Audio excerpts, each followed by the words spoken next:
नमस्कार साथियों, स्वागत है आपका दृष्टि आईएएस की इस नई वीडियो में। जैसा कि आप लोग सभी जानते हैं, आप यूपीएससी की प्रारंभिक परीक्षा में अच्छा प्रदर्शन कर सके, आपका परफॉर्मेंस बेहतर हो सके, इसी को ध्यान में रखते हुए हमने एक प्रोग्राम की शुरुआत आपके लिए की है जिसका नाम है target UPSC prelims 2024 current affairs revision series.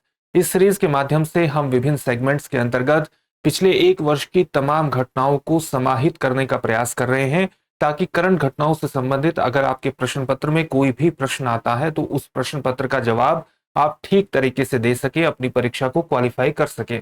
आज जिस खंड पर हम बात करने वाले हैं वो राज्य व्यवस्था से जुड़ा हुआ है। तो राज्य व्यवस्था से संबंधित विभिन्न खबरों के बारे में हम विस्तार से आज चर्चा करने वाले हैं। किन खबरों को आज हम इस पूरे टॉपिक में कवर करने वाले हैं? वो पेशा अधिनियम से जुड़ा हुआ है, जैसे पंचायत अनुसूचित क्षेत्रों तक विस्तार अधिनियम 1996, इसको हम पेशा अधिनियम के नाम से भी जानते हैं। इसी प्रकार से आज हमारी बात महिला आरक्षण विधेयक अधिनियम 2023 के बारे में भी होगी। इसी के अलावा महत्वपूर्ण अधिनियम वर्ष 2023 में पारित किया गया प्रेस और आवधिक पंजीकरण अधिनियम, इसके बारे में विस्तार से बात करेंगे। लोकपाल और लोकायुक्त अधिनियम भी अलग अलग कारणों से चर्चा में रहा, तो इससे संबंधित विस्तार से हम चर्चा करने का प्रयास करेंगे।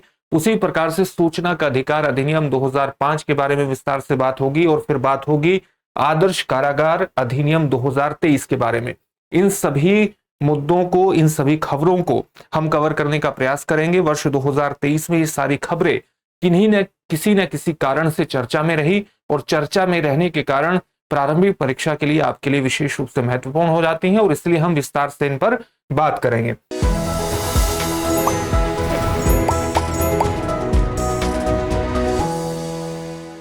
तो सबसे पहले हम किस पर बात करेंगे? पेशा अधिनियम, यानी पंचायत अनुसूचित क्षेत्रों तक विस्तार अधिनियम 1996। पेशा की जो फुल फॉर्म है वो आप यहां भी देख सकते हैं, panchayat extension to scheduled areas act 1996। अगर आप इसका सीधा सा मतलब समझना चाहते हैं तो सीधा मतलब यह है कि अनुसूचित क्षेत्रों, या आप कह सकते हैं कि आदिवासी क्षेत्रों तक पंचायत से संबंधित प्रावधानों तक को पहुंचाना, ताकि मैं अपने प्रशासन को अपने क्षेत्र से संबंधित संसाधनों पर अपने निर्णय ले सके, स्वयं निर्णय ले सके, उन पर उनका, जिस प्रकार से हम कहते हैं कि जल, जंगल और जमीन के संसाधनों पर उनके नियंत्रण को स्थापित करना और उनको ही निर्णय लेने की शक्ति प्रदान करना, इसी से संबंधित पेशा अधिनियम 1996 संबंधित है। ये चर्चा में क्यों रहा? क्योंकि चर्चा में इसलिए रहा क्योंकि हाल ही में झारखंड ने सार्वजनिक परामर्श के लिए पंचायत अनुसूचित क्षेत्रों तक विस्तार अधिनियम यानी पेशा अधिनियम के मसौदा नियम जारी कर दिए। जब किसी अधिनियम को पूरी तरह से लागू करने का प्रयास किया जाता है तो उससे संबंधित नियमों की एक श्रृंखला को जारी किया जाता है, ताकि उसको ठीक तरीके से क्रियान्वित किया जा सके। इसके कारण ही ये पूरा टॉपिक चर्चा में आ जाता है। इसलिए हम पेशा अधिनियम 1996 के बारे में कुछ मूलभूत बातों को जानने का प्रयास करेंगे। सबसे पहले यही जानते हैं कि इस अधिनियम को किसकी सिफारिशों के आधार पर लाया गया था। इसे 1996 में दिलीप सिंह भूरिया समिति की सिफारिशों के बाद 1996 में इस अधिनियम को लाया गया था, और इस अधिनियम को स्थापित किया गया ताकि अनुसूचित क्षेत्रों में, या आप कह सकते हैं आदिवासी क्षेत्रों में, पंचायत संबंधी प्रावधानों को लागू किया जा सके, स्वायत्तता संबंधी प्रावधानों को लागू किया जा सके। मुख्य उद्देश्य क्या रहा? मुख्य उद्देश्य रहा आदिवासी समुदायों को सशक्त बनाना और उनको मुख्य धारा में एकीकृत करना, यानी समाज की मुख्य धारा से अगर वो बाहर निकल गए हैं तो उससे उनको इंटीग्रेट करना, इसका मुख्य उद्देश्य रहा। संवैधानिक प्रावधान किस प्रकार से इससे संबंधित है? अगर हम पेशा अधिनियम 1996 की बात करते हैं तो पंचायतों से संबंधित संविधान के भाग 9 के प्रावधानों को अनुसूचित क्षेत्रों में विस्तारित करने के लिए अधिनियमित इसको किया गया था। संविधान का जो भाग 9 है ये पंचायतों से संबंधित है, और इसमें अनुच्छेद 243 से 243 जड़ टी तक आते हैं, और ये पंचायतों, नगरपालिकाओं और सहकारी समितियों से संबंधित अनुच्छेदों को कवर करते हैं। यानी भारत में जो स्थानीय प्रशासन है उसकी एक पूरी संरचना गढ़ने का प्रयास इन अनुच्छेदों के माध्यम से किया गया है। इस अधिनियम के तहत अनुसूचित क्षेत्र में है जिन्हें अनुच्छेद 244(1) में संदर्भित किया गया है, यानी इसमें जहां भी अनुसूचित क्षेत्रों की बात की गई है, शेड्यूल्ड एरिया की बात की गई है, तो शेड्यूल्ड एरिया से जो संदर्भ है वो संदर्भ अनुच्छेद 244(1) में इस्तेमाल किए गए अनुसूचित क्षेत्रों से है। इसमें आपको एक बात और महत्वपूर्ण तरीके से समझनी है कि जो हमारे संविधान की अनुसूची 5 है, जो अनुसूचित क्षेत्रों और उनके प्रशासन के नियंत्रण के बारे में अनुसूचित क्षेत्रों और आदिवासी क्षेत्रों के प्रशासन और नियंत्रण के बारे में प्रावधान करती है, उस 5वीं अनुसूची के जो प्रावधान है वो असम, मेघालय, त्रिपुरा और मिजोरम के अलावा अन्य राज्यों में अनुसूचित क्षेत्रों के अनुसूचित जनजातियों पर लागू होंगे। इसमें इस तरह की बातें कही गई हैं, यानी असम, मेघालय, त्रिपुरा और मिजोरम के अलावा जो अनुसूचित क्षेत्र है वहां पर इनको लागू किया जाएगा। इनको असम, मेघालय, त्रिपुरा और मिजोरम के अनुसूचित क्षेत्रों में लागू नहीं किया जाएगा। और उसका सबसे प्रमुख कारण यह माना जाता है क्योंकि अलग से ही हमारे संविधान की अनुसूची 6 में असम, मेघालय, त्रिपुरा और मिजोरम राज्यों के अनुसूचित क्षेत्रों के प्रशासन के बारे में उपबंध किए गए हैं। चलिए आगे भी इसके बारे में कुछ महत्वपूर्ण प्रावधानों को देखने का प्रयास करते हैं। 5वीं अनुसूची इन क्षेत्रों के लिए विशेष प्रावधानों की एक श्रृंखला प्रदान करती है और साथ ही आपको यह भी जानना चाहिए कि ये जो पूरा पेशा अधिनियम है इसका महत्वपूर्ण उद्देश्य क्या है। उद्देश्य है अनुसूचित क्षेत्रों में रहने वाले लोगों के लिए ग्राम सभाओं के माध्यम से स्वशासन को सुनिश्चित करना। जैसा कि इस टॉपिक की शुरुआत में ही आपको बताया गया था कि ग्राम सभा का जो पूरा कॉन्सेप्ट पंचायतों के माध्यम से लाया गया है, उस कॉन्सेप्ट को अनुसूचित क्षेत्रों या आदिवासी क्षेत्रों में ला करके उनके संसाधनों पर उनका नियंत्रण स्थापित करना, उन्हें स्वायत्तता प्रदान करना ताकि वे अपने बारे में निर्णय ले सकें। कानूनी रूप से आदिवासी समुदायों, अनुसूचित क्षेत्रों के निवासियों के अधिकार को स्वशासन की अपनी प्रणालियों के माध्यम से स्वयं को शासित करने के अधिकार को यह मान्यता प्रदान करता है। इसी प्रकार से प्राकृतिक संसाधनों पर उनके पारंपरिक अधिकारों को भी यह मान्यता प्रदान करता है और इसका एक महत्वपूर्ण प्रावधान है। पेशा अधिनियम में ग्राम सभा का महत्व किस प्रकार से परिलक्षित होता है, इसको जानना भी विशेष रूप से महत्वपूर्ण है। और इस प्रकार से परिलक्षित होता है कि ग्राम सभाओं को विकास योजनाओं की मंजूरी देने और सभी सामाजिक क्षेत्रों को नियंत्रित करने में महत्वपूर्ण भूमिका निभाने का यह अधिकार प्रदान करता है। कौन प्रदान करता है? पेशा अधिनियम प्रदान करता है। इस प्रबंधन में निम्नलिखित शामिल है, यानी ग्राम सभाओं को किन चीजों को प्रबंधित करना है इसका भी पूरी तरह से विस्तार से उल्लेख किया गया है। जैसे ग्राम सभाएं किस प्रकार का प्रबंधन करेंगी, जल, जंगल और जमीन से जुड़े हुए संसाधनों का प्रबंधन करेंगी। उसी प्रकार से वनों से उत्पादित होने वाले अलग अलग लघु उत्पाद या वनो उत्पाद का भी ये प्रबंधन करेगी। मानव संसाधनों का किस प्रकार से प्रयोग करना है, मानव संसाधन से जुड़े हुए जो कर्मचारी हैं, जो नियम बनाते हैं, उनको उनसे संबंधित नीतियों को लागू करने में, उसका प्रबंधन करने में भी ग्राम सभाओं की भूमिका होगी। स्थानीय बाजारों का प्रबंधन करने, भूमि अलगाव को रोकने और नशीले पदार्थों को नियंत्रित करने में भी ग्राम सभा का महत्वपूर्ण रोल पेशा अधिनियम में स्थापित किया गया है। चलिए आगे बढ़ते हैं और आज की अपनी अगली खबर को देखते हैं। अगली खबर वर्ष 2023 में बेहद महत्वपूर्ण रही और पिछले कई दशकों से यह खबर चर्चा में रही, लेकिन वर्ष 2030 में एक विधेयक जो कि एक अधिनियम में तब्दील हो गया, उसके कारण से लगातार चर्चा में रहा। महिला आरक्षण अधिनियम 2023। आप जानते हैं कि वर्ष 2023 में एक आरक्षण विधेयक, महिला आरक्षण विधेयक को पारित कर दिया गया, इसको अधिनियमित कर दिया गया और इसके कारण से भारतीय संसद में, विधानसभाओं में एक महत्वपूर्ण क्रांतिकारी परिवर्तन अगली जनगणना के बाद होने की संभावना है। चर्चा में इसीलिए रहा क्योंकि संसद द्वारा 106वां संविधान संशोधन अधिनियम 2023 पारित कर दिया गया। यह कहां पर महिलाओं के लिए 33% आरक्षण यानी 1/3 आरक्षण की व्यवस्था करता है। लोकसभा में, राज्यों की विधानसभाओं में और दिल्ली विधानसभा में महिलाओं के लिए 1/3 सीटें आरक्षित करता है। और यहां पर आपको यह ध्यान में रखना चाहिए कि इसमें पुदुचेरी का नाम नहीं है। और वहीं पर जो जम्मू एंड कश्मीर के अभी केंद्र शासित प्रदेश की जो विधानसभा है उसके लिए अलग से अधिनियम बनाया गया है। तो साथ ही इसमें किस तरह के प्रावधान किए गए हैं, लोकसभा और राज्य विधानसभाओं में अनुसूचित जाति और अनुसूचित जनजाति के लिए आरक्षित सीटों पर भी ये लागू होगा। यानी लोकसभा और राज्य की जो विधानसभाएं हैं जहां पर अनुसूचित जातियों के लिए, अनुसूचित जनजातियों के लिए अलग अलग सीटें आरक्षित की गई हैं, सीटों की जो संख्या आरक्षित की गई है, उन सीटों के अंतर्गत भी ये 1/3 महिलाओं के आरक्षण का प्रावधान लागू होगा।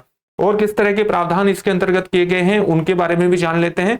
जैसे इसमें एक संविधान एक अनुच्छेद ऐड किया गया है, अनुच्छेद 330A। इसमें क्या कहा गया है? इसमें कहा गया है कि अनुच्छेद 330A को सम्मिलित किया गया है। इसके अंतर्गत अनुसूचित जातियों और अनुसूचित जनजातियों के लिए लोकसभा में सीटों के आरक्षण पर अनुच्छेद 330 के प्रावधानों से यह प्रेरित है। यानी अनुच्छेद 330 के अंतर्गत जिस प्रकार से अनुसूचित जनजातियों और अनुसूचित जनजातियों के लिए लोकसभा में सीटों का आरक्षण किया गया है, उसी के अंतर्गत महिलाओं को आरक्षण प्रदान करने के लिए आर्टिकल 330A डाला गया है।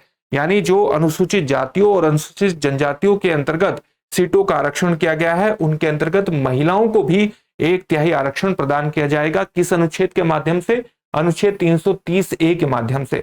इसी प्रकार से एक महत्वपूर्ण अनुच्छेद जो ऐड किया गया है वो 332A है, जो महिला आरक्षण विधेयक द्वारा प्रस्तुत किए गए इस अनुच्छेद में प्रत्येक राज्य विधानसभा में महिलाओं के लिए सीटें आरक्षित करने का प्रावधान करता है।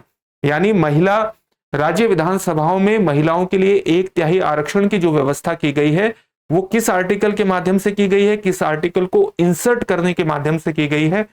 आर्टिकल 332A के माध्यम से की गई है। इसी प्रकार से आर्टिकल 239AA में संशोधन करके दिल्ली राष्ट्रीय राजधानी क्षेत्र की विधानसभा में महिलाओं के आरक्षण की व्यवस्था की गई है। यानी एक संशोधन इसके लिए किया गया है कि जो लोकसभा में महिलाओं को अनुसूचित जाति और अनुसूचित जनजातियों के अंतर्गत 1/3 महिलाओं का आरक्षण सुनिश्चित करना है, वो आर्टिकल 330A के माध्यम से किया गया है। इसके बाद राज्य विधानसभाओं में महिलाओं के लिए 1/3 आरक्षण की व्यवस्था 332A के माध्यम से की गई है, और दिल्ली विधानसभा में महिलाओं के लिए 1/3 आरक्षण की व्यवस्था आर्टिकल 239AA में संशोधन के माध्यम से की गई है। चलिए अब हम एक और अनुच्छेद देखते हैं, 334A, जो इस पूरे अधिनियम के माध्यम से महिला आरक्षण अधिनियम के माध्यम से जोड़ा गया है। विधेयक को लागू होने के बाद आयोजित जनगणना के प्रकाशन के बाद आरक्षण शुरू होगा, इस प्रकार की व्यवस्था अनुच्छेद 334A के अंतर्गत की गई है। क्या व्यवस्था की गई है कि ये जो पूरा अधिनियम है ये कब लागू होगा? ये अधिनियम आने के बाद जो भी जनगणना की जाएगी, उस जनगणना के प्रकाशन के बाद ये आरक्षण व्यवस्था, महिलाओं की 1/3 आरक्षण व्यवस्था लागू की जाएगी। जनगणना के आंकड़ों के आधार पर महिलाओं के लिए सीटें आरक्षित करने के लिए परिसीमन भी किया जाएगा, डिलिमिटेशन भी किया जाएगा। डिलिमिटेशन के माध्यम से उनकी सीटों को सुरक्षित किया जाएगा, 1/3 सीटों को। यह आरक्षण व्यवस्था जो है 15 वर्षों के लिए प्रभावी होगी, और जिसे संसद द्वारा निर्धारित किए गए समय के अनुसार बढ़ाया जा सकता है। यानी प्रारंभ में ये जो व्यवस्था है 15 वर्षों के लिए लागू होगी, और जिसे समय समय पर संसद द्वारा लिए गए निर्णय के माध्यम से बढ़ाया भी जा सकेगा। इस प्रकार की व्यवस्था इसके अंतर्गत की गई है। ये कुछ महत्वपूर्ण बातें थी महिला आरक्षण विधेयक से जुड़ी हुई। चलिए एक और अधिनियम की बात करते हैं, जो प्रेस और आवधिक पंजीकरण अधिनियम 2023 लाया गया है, और इसके माध्यम से 1867 के अधिनियम को रिपील किया गया है, यानी हटा दिया गया है। खबरों में क्यों रहा?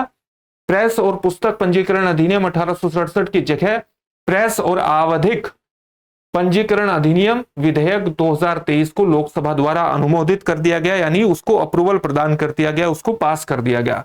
किस तरह के प्रावधान ये करता है? पत्रिकाओं के पंजीकरण से संबंधित नया अधिनियम समाचार पत्रों और पत्रिकाओं के पंजीकरण के लिए एक ऑनलाइन प्रणाली शुरू करता है। ऑनलाइन प्रणाली शुरू करके डिजिटल इंडिया के सिद्धांतों को अपनाता है।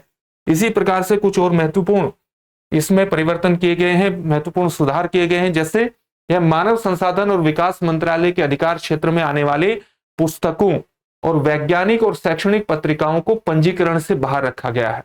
तो यानी मानव संसाधन और विकास मंत्रालय के अधिकार क्षेत्र में आने वाली पत्रिकाओं को और इसी प्रकार से वैज्ञानिक और शैक्षणिक पत्रिकाओं को इस तरह के रजिस्ट्रेशन सिस्टम से बाहर इस अधिनियम के अंतर्गत रखा गया है। अगर हम पंजीकरण से संबंधित प्रोटोकॉल की बात करें, नियमों की बात करें, यानी जो रजिस्ट्रेशन से संबंधित नियमों का पालन किया जाएगा, प्रोटोकॉल को फॉलो किया जाएगा, वो किस तरह के हैं? जैसे आवधिक प्रकाशक ऑनलाइन पंजीकरण कर सकते हैं, यानी जो पीरियोडिक प्रकाशक हैं, पब्लिशर्स हैं, वो ऑनलाइन पंजीकरण करा सकते हैं, लेकिन आतंकवाद के दोषी व्यक्तियों को प्रकाशन से इसके अंतर्गत रोक दिया गया है, जो एक महत्वपूर्ण परिवर्तन है। इसी प्रकार से अगर हम विदेशी पत्रिकाओं की बात करें तो भारत में विदेशी पत्रिकाओं के पुनरुत्पादन के लिए पहले केंद्र सरकार की मंजूरी की आवश्यकता इसके अंतर्गत होगी। यानी अगर विदेशी प्रकाशक किसी चीज को, पत्रिकाओं को पुनरुत्पादित करना चाहते हैं तो उन्हें पहले केंद्र सरकार की अनुमति लेनी पड़ेगी। इसी प्रकार से अगर हम इस पूरी व्यवस्था के लिए यानी पंजीकरण के लिए, प्रबंधन के लिए और पंजीकरण प्रमाण पत्र जारी करने के लिए एक संस्था का भी निर्माण किया गया है, एक इंस्टीट्यूशन का भी निर्माण किया गया है जिसको हम प्रेस रजिस्ट्रार जनरल कहते हैं। तो प्रेस रजिस्ट्रार जनरल प्रमाण पत्र जारी करने यानी पंजीकरण के से संबंधित जो प्रमाण पत्र हैं उनको जारी करने और पंजीकरण के प्रबंधन के लिए जिम्मेदार होगा। उसी प्रकार से प्रिंटिंग प्रेस से संबंधित घोषणाएं ऑनलाइन जमा की जा सकेंगी और प्रेस रजिस्ट्रार जनरल विभिन्न कारणों से पंजीकरण निलंबित या रद्द कर सकते हैं, ये भी व्यवस्था इसके अंतर्गत की गई है। कुछ व्यवस्था दंड से संबंधित, अपील से संबंधित की गई है। वे क्या व्यवस्था है? वो है कि अपंजीकृत यानी जिन्होंने रजिस्ट्रेशन नहीं करवाया है, अपंजीकृत प्रकाशन या गैर अनुपालन के लिए अगर कोई भी गैर अनुपालन करता है, इन नियमों का पालन नहीं करता है या रजिस्ट्रेशन नहीं करवाता है किसी भी प्रकाशन के लिए, तो उस पर जुर्माना लगाया जा सकता है। और उसी प्रकार से पंजीकरण से इनकार करने या लगाए गए जुर्माने के लिए अपील उपलब्ध है। यानी अगर आप पंजीकरण से इनकार करते हैं या आप पर जो जुर्माना लगाया जाता है उससे इनकार करते हैं, उससे इनकार करने या उसे नहीं देना चाहते, तो उसके लिए आप अपील भी कर सकते हैं। उस अपील के लिए भी अधिकार प्रदान किया गया है। एक और महत्वपूर्ण जो इसके माध्यम से व्यवस्था लाई गई है वो प्रेस सेवा पोर्टल से संबंधित है। ये एक प्रकार का ऑनलाइन मंच होगा। आवश्यक विभिन्न आवेदन जमा करने के लिए ऑनलाइन मंच की व्यवस्था प्रदान करेगा प्रेस सेवा पोर्टल। उसी तरह से पत्रिकाओं के पंजीकरण, उनकी प्रतिकृति यानी उनका रेप्लिका संस्करणों के लिए उनके आवेदन, स्वामित्व के हस्तांतरण और उसी प्रकार से वार्षिक विवरण प्रस्तुत करने जैसी प्रक्रियाओं को सुविधाजनक बनाता है। ये इससे संबंधित महत्वपूर्ण परिवर्तन है जो लाए गए हैं प्रकाशन से संबंधित। अब एक और महत्वपूर्ण अधिनियम देखते हैं जो लगातार चर्चा में रहा, लोकपाल एवं लोकायुक्त अधिनियम। इस अधिनियम को वर्ष 2013 में लाया गया था और ये जो लागू हुआ था, राष्ट्रपति की जो सहमति इसको मिली थी वो 1 जनवरी 2014 में मिली थी। तो ये चर्चा में क्यों रहा? चर्चा में इसलिए रहा क्योंकि हाल ही में एक उच्च स्तरीय सर्च समिति ने भ्रष्टाचार विरोधी लोकपाल के अध्यक्ष और सदस्यों के पदों के लिए आवेदन प्राप्त करने की जो तारीख है उसको बढ़ा दिया है और इसी कारण से लगातार चर्चा में रहा। इस लोकपाल जो पूरी व्यवस्था है इसके अंतर्गत 1 साल से अधिक समय से नियमित प्रमुख के बिना ये काम कर रहा है। यानी लोकपाल की जो पूरी व्यवस्था है, जो लोकपाल और उससे संबंधित सदस्यों की पूरी व्यवस्था अपनाई गई है, पूरा ढांचा अपनाया गया है, इसमें अभी कोई भी प्रमुख नहीं है इसका और पिछले 1 वर्ष से अधिक समय से कोई किसी को भी लोकपाल प्रमुख नहीं बनाया गया है। लोकपाल की विशेषताएं क्या है? विशेषताएं ये है कि ये केंद्र के स्तर पर देश के लिए एक निगरानी और भ्रष्टाचार विरोधी रोडमैप प्रदान करता है। इसके क्षेत्राधिकार में प्रधानमंत्री, मंत्रीगण, संसद सदस्य और केंद्र सरकार के अधिकारी भी इसके अंतर्गत आते हैं। इसमें एक अध्यक्ष और अधिकतम 8 सदस्य होते हैं। यानी जो पूरे लोकपाल की व्यवस्था है, लोकपाल की इस व्यवस्था के अंतर्गत एक अध्यक्ष होते हैं और इसके अंतर्गत अधिकतम 8 सदस्य होते हैं, जिनमें से 50% न्यायिक सेवा से जुड़े होंगे और शेष 50% SC, ST और OBC अल्पसंख्यक और महिलाओं के 20 से होंगे। अध्यक्ष और सदस्यों का जो कार्यकाल होता है वो 50 वर्ष या 70 वर्ष की आयु तक, जो भी पहले हो उसी अवधि तक ये रहता है। इसकी नियुक्ति एक चयन समिति द्वारा की जाती है और इस चयन समिति में शामिल कौन होता है? भारत के प्रधानमंत्री, लोकसभा अध्यक्ष, लोकसभा में विपक्ष के नेता, भारत के मुख्य न्यायाधीश या उनके द्वारा सर्वोच्च न्यायालय का कार्यरत न्यायाधीश और कोई भी प्रतिष्ठित व्यक्ति जो राष्ट्रपति के द्वारा चयन समिति के 4 सदस्यों की अनुशंसा पर नामित होता है, वो चयन समिति में इस प्रकार से लागू होता है। तो इसकी जो चयन समिति है इसकी पूरी व्यवस्था के बारे में आपको पता होना चाहिए। इसी प्रकार से जो उच्च स्तरीय समिति है जिसकी अध्यक्षता प्रधानमंत्री करते हैं, वह केंद्रीय जांच ब्यूरो के चुनाव के लिए अनुशंसा करेंगे। यानी जो पूरी व्यवस्था आप जानते हैं कि लोकपाल की व्यवस्था है, उसमें अगर किसी प्रकार की जांच की आवश्यकता पड़ती है किसी भ्रष्टाचार के मुद्दे से निपटने के लिए, तो उच्च स्तरीय समिति जिसकी प्रधानमंत्री अध्यक्षता करते हैं वो केंद्रीय जांच ब्यूरो के चुनाव के लिए अनुशंसा करेंगे, जो उस भ्रष्टाचार संबंधी मामले की जांच करेगी। इसमें इस तरह के प्रावधानों को शामिल किया गया है जो भ्रष्ट अधिकारियों द्वारा भ्रष्ट तरीकों से प्राप्त की गई संपत्ति को जब्त करने का अधिकार प्रदान करते हैं। उस समय भी करते हैं जबकि अभियोजन की प्रक्रिया अभी बाकी हो, यानी जो प्रोसिक्यूशन का जो पूरा मामला चल रहा होता है वो अभी गतिशील होता है, समाप्त नहीं होता। उसमें समय सीमा स्पष्ट रूप से निर्धारित की हुई है, जैसे पूछताछ पूरी करने के लिए 60 दिन और सीबीआई द्वारा जांच के लिए 6 महीने का समय निर्धारित किया गया है। लोकपाल सीबीआई के लिए लिखित अनुरोध पर जांच की अवधि को बढ़ा भी सकते हैं। सीबीआई पर भी अधिकार प्रदान किया गया है लोकपाल को। किस संदर्भों में? लोकपाल द्वारा संदर्भित मामलों के लिए सीबीआई सहित किसी भी जांच एजेंसी पर अधीक्षण और निर्देशन की शक्तियां इसके अंतर्गत प्रदान की गई हैं लोकपाल को। इससे संबंधित कुछ और महत्वपूर्ण तथ्यों को देखते हैं। लोकपाल मामलों की जांच कर रहे सीबीआई अधिकारियों के स्थानांतरण के लिए लोकपाल की मंजूरी की आवश्यकता होती है। जहां तक हम निष्कासन की बात करें तो लोकपाल के सदस्यों को सर्वोच्च न्यायालय की जांच के बाद राष्ट्रपति द्वारा हटाया जा सकता है। सर्वोच्च न्यायालय राष्ट्रपति के संदर्भ के आधार पर पूछताछ कर सकता है। और जब हम राष्ट्रपति के संदर्भ की बात करते हैं तो संदर्भ का मतलब है राष्ट्रपति द्वारा स्वयं या किसी नागरिक की याचिका पर यदि राष्ट्रपति उससे संतुष्ट हो या 100 सदस्यों द्वारा हस्ताक्षरित याचिका पर किया जा सकता है इस प्रकार का संदर्भ, जिस संदर्भ की बात यहां पर की गई है। चलिए, ये महत्वपूर्ण तथ्य थे इससे संबंधित, लोकपाल से संबंधित, जिन्हें आपने अभी जाना। अब हम एक और अधिनियम की बात करते हैं जो सूचना के अधिकार अधिनियम से जुड़ा हुआ है। सूचना का अधिकार अधिनियम आप जानते हैं वर्ष 2005 में लाया गया था और वर्ष 2006 में यह लागू हुआ। तो सबसे पहले देखते हैं कि खबरों में क्यों रहा। खबरों में इसलिए रहा क्योंकि हाल ही में सुप्रीम कोर्ट ने एक महत्वपूर्ण निर्देश दिया है केंद्र सरकार को और अलग अलग राज्य सरकारों को, और कहा है कि केंद्र सरकार और राज्य की सरकारें केंद्रीय सूचना आयोग और राज्य सूचना आयोग में रिक्त पदों को शीघ्र भरें। उन्हें भरने का निर्देश केंद्र सरकार के द्वारा दिया गया, सुप्रीम कोर्ट के द्वारा केंद्र सरकार और राज्य सरकारों को दिया गया है। आरटीआई अधिनियम के प्रभावी कार्यान्वयन और नागरिकों की सूचना के अधिकार की सुरक्षा सुनिश्चित करने के अंतर्गत महत्वपूर्ण भूमिका निभाते हैं उसके अलग अलग पदों पर रहने वाले व्यक्ति। इसलिए उस अधिनियम को पूरी तरह से कारगर तरीके से लागू करने के लिए जरूरी है कि किसी तरह से रिक्त पद न रहें ताकि वो संस्था सुचारू रूप से काम कर सके। इसीलिए निर्देश दिए गए हैं। भारत में सूचना का अधिकार कानून की जो उत्पत्ति है वो 1986 के सुप्रीम कोर्ट के एक महत्वपूर्ण निर्णय से मानी जाती है, जिसको हम जानते हैं श्री कुलवाल बनाम जयपुर नगर निगम।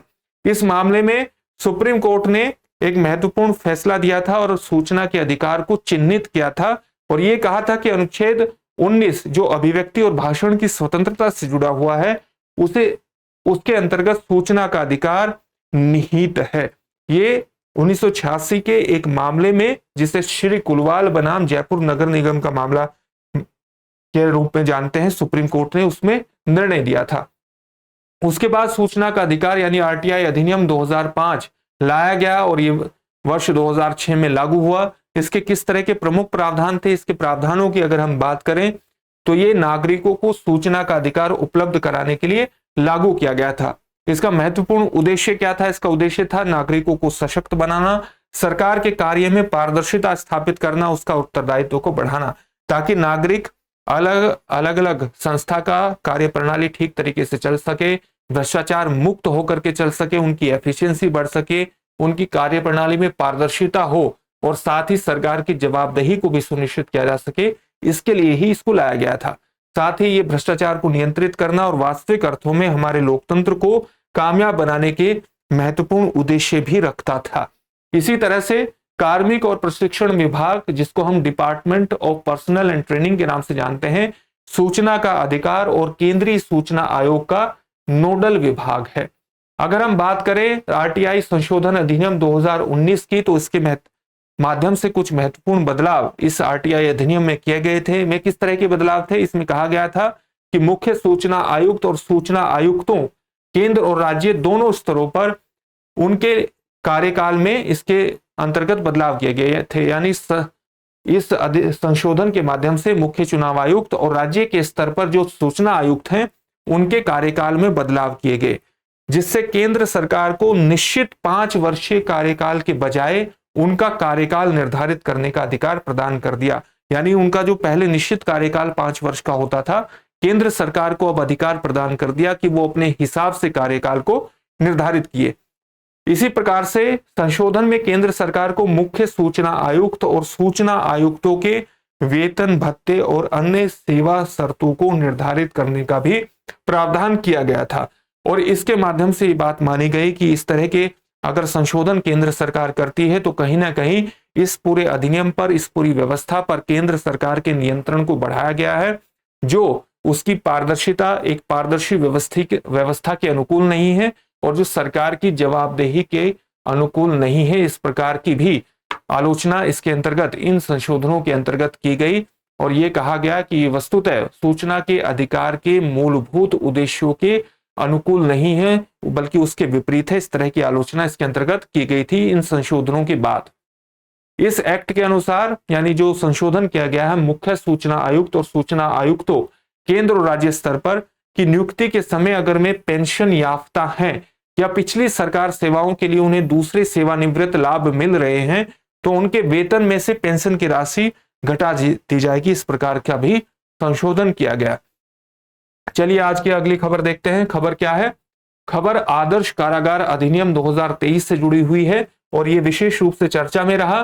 चर्चा में क्यों रहा? क्योंकि हाल ही में गृह मंत्रालय ने 1894 के पुराने जेल अधिनियम को बदलने के लिए मॉडल जेल अधिनियम 2023 लेकर के आया है। गृह मंत्रालय अपराधियों को हिरासत में रखने और जेलों में अनुशासन और व्यवस्था को लागू करने पर यह पूरी तरह से केंद्रित है। यानी जो जेलों में अनुशासन मेंटेन करना है, जहां व्यवस्था बनाए रखने की बात है, तो उसी पर यह केंद्रित रहेगा और जेल प्रशासन को आधुनिक यानी मॉडर्न बनाने का लक्ष्य इसके अंतर्गत रखा गया है। अगर हम प्रमुख प्रावधानों की बात करते हैं तो प्रमुख प्रावधानों में ये बातें आती हैं कि जेल परिसर के अंदर मोबाइल फोन जैसी प्रतिबंधित वस्तुओं का उपयोग करते हुए पकड़े गए कैदियों और जेल कर्मचारियों के लिए इसके अंतर्गत दंड की व्यवस्था की गई है। अगर अलग अलग प्रावधानों की बात करें तो उच्च सुरक्षा और खुली जेलों का प्रावधान इसके अंतर्गत किया गया है। यानी जेलों में सुरक्षा स्थापित की जाएगी और साथ ही खुली जेल की कॉन्सेप्ट को लेकर के आया गया है ताकि कैदियों को केवल बंद सेलों में ही ना रखा जाए, बंद कमरे में ही ना रखा जाए, बल्कि एक खुली हवा में भी खुली जगह पर भी रखा जाए ताकि वे एक दूसरे से इंटरेक्ट कर सके और उन्हें किसी तरह के मानसिक उत्पीड़न का सामना न करना पड़े। इसके हिसाब से इन सब चीजों को, जेलों को प्रबंधित किया जाएगा और खुली और अर्ध खुली दोनों सुविधाएं इसके अंतर्गत शामिल होंगी। यानी बहुत ज्यादा खुलापन भी प्रदान नहीं करना और इंटरेक्शन की पर्याप्त सुविधाएं भी प्रदान करना ताकि मानसिक स्वास्थ्य से संबंधित जो समस्याएं उभरती हैं उनसे निपटा जा सके। इसी प्रकार से पैरोल, फरलो और रिमिशन जैसी व्यवस्थाओं को भी अपडेट किया गया है। जैसा कि रिमिशन के बारे में आप जानते होंगे, रिमिशन में किसी की सजा को सामान्य तौर से कम कर दिया जाता है, उसकी सजा में कटौती कर दी जाती है। अगर हम फरलो की बात करें तो फरलो को कैदी का अधिकार माना जाता है और सामान्यतः फरलो लंबी अवधि के कारावास के दौरान प्रदान किया जाता है। लंबी अवधि के कारावास के मामलों में प्रदान किया जाता है, कैदी का इसको अधिकार माना जाता है और इसमें जितनी अवधि फरलो के दौरान प्रदान की जाती है उसे वस्तुतः सजा की छूट के रूप में ही व्याख्यायित किया जाता है। सामान्यतः फरलो क्यों प्रदान की जाती है? ताकि व्यक्ति का अपने परिवार के साथ संबंध बनाए रखा जा सके और लंबी अवधि के दौरान जब वो कारावास में रहता है तो उसे कारावास के नकारात्मक परिणामों से बचाने के लिए फरलो प्रदान की जाती है कैदी के अधिकार के रूप में और समय समय पर इसे प्रदान किया जाता है। तो एक तरह से फरलो क्या हुआ? कैदी का अधिकार। लेकिन पैरोल कैदी का अधिकार नहीं होता।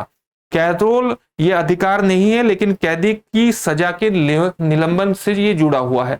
अगर कैदी के परिवार में किसी व्यक्ति की मृत्यु हो जाती है या किसी व्यक्ति का विवाह है तो उसे पैरोल प्रदान की जाती है, लेकिन एक कैदी के अधिकार के रूप में प्रदान नहीं की जाती और इसे सजा के सस्पेंशन के रूप में देखा जाता है। यानी सजा से छूट नहीं बल्कि उसके केवल सस्पेंशन के रूप में इसको देखा जाता है।